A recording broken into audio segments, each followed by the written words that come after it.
It's Nick here for Into Boxing. I'm delighted to be joined by Dillian Whyte at the O2 Arena. We've just witnessed Derek Chisora pull off a split decision victory against Kubrat Pulev. Dean, break the fight down for us. Do you know what? I'm happy for Derek. He's come back and he's got a win, you know? Because when there's green being handed out, Derek's never getting the rub of the green normally. So today he's got the rub of the green. It was a close fight because Pulev boxes, he's a typical European boxer, long, good jab, touching. I wasn't sure, but what I looked at was Derek was going to the body very well. He was consistent from round one, going to the body. He had the bigger, more impacting, or what looked impacting, you know, head going backwards. And I think his relentless pressure throughout the night got him the decision, especially ending the rounds strong. I felt like he was tired and he was doing a little bit of rope-a-dope, but his legs seemed to be maybe gone. That's why he was on the ropes. Smart thing to do, you know what I mean? Because he was been tired from round 4, round 5. But you know, I think it was a close fight either way. But I'm happy he got the rub of the green.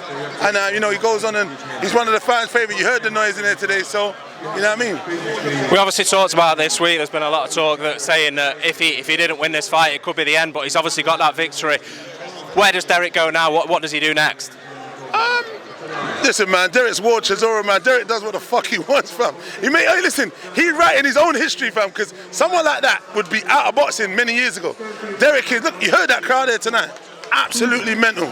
I don't know what he does. I feel like he deserves a rest. He got some hard licks in his head. I think he dished a bit more harder licks, but, I mean, he took some hard shots. And he can just rest up and come back again. Derek does what he wants to do. I'm not sure what he does. Many people have ripped Derek Chisora off many times and years ago, and he's still here doing big stuff, selling out arenas. So credit to Derek Chisora. War Chisora, the machine, the story continues. What do you think Kubrat Pulev does next? Obviously, he wanted a world title fight if he got through this. That was his pathway. What does Kubrat do now? Do you know what? I'm not sure. I'd like to see Dillian fight him, to be honest with you. I feel like he seems to have aged somewhat. He's taking on MMA exhibition fights. But what I will say, he's very durable. Derek hit him with a lot of good body shots. I didn't see any chinks in his armour. He didn't show any wears and signs of tiredness and carried on. But later on in the rounds, he didn't throw as much shots, but he's got an excellent jab. He knows how to pour, he knows how to control the distance. Done a good job. I think that's a great fight for Dillian. But to be honest, I don't think Dillian's going to come back down to just fighting people for the sake.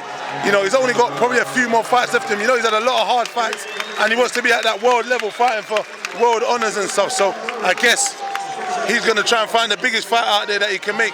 So I don't know what's, but you know, I don't know what Pulev does next. You know, he fought a good game. There's many fights out there for him. Good luck to him, and hopefully maybe he can fight Andy Ruiz winner, Ortiz winner. Whoever loses, there's many fights out there for these heavyweights. A loss doesn't define these guys. So I think there's many fights left there still for these boys. While I've got you, obviously you mentioned Dillian Whyte there. How is he? How is he getting on? Dillian's good. Dillian's in a good place, good space. Mentally back to himself, his confident, strong self. So yeah, it's all good, man. You know what I mean? So you know, hopefully we'll hear some news in the next coming weeks to when Dillian's back, but he will be back. So yeah, you know what I mean? God is good, man. He's good, and he's planning on making his comeback. Super. And finally from me, obviously AJUSYK 2 coming up, the rematch. Thoughts on that fight and what happens? It's a very hard fight, very difficult fight.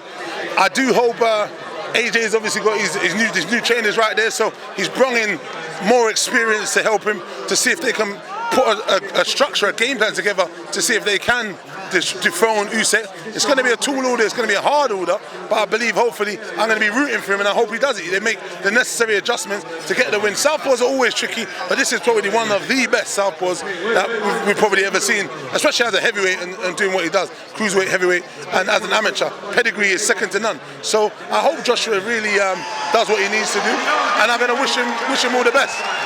Let's end it on with yourself and your shows. Have you got a show coming up? Yeah, absolutely, man. You know the Black Box Global, man. We're always doing things that we're pushing, and we're daring to be great. September the 3rd, if you guys are interested, you can DM me, you can DM the fighters. We've got another show coming up September the 3rd. It's going to be great night of action. It's going to be a good ending to the summer as well. Because like I said, we put on great shows and events for people who want to come out and enjoy a good night out.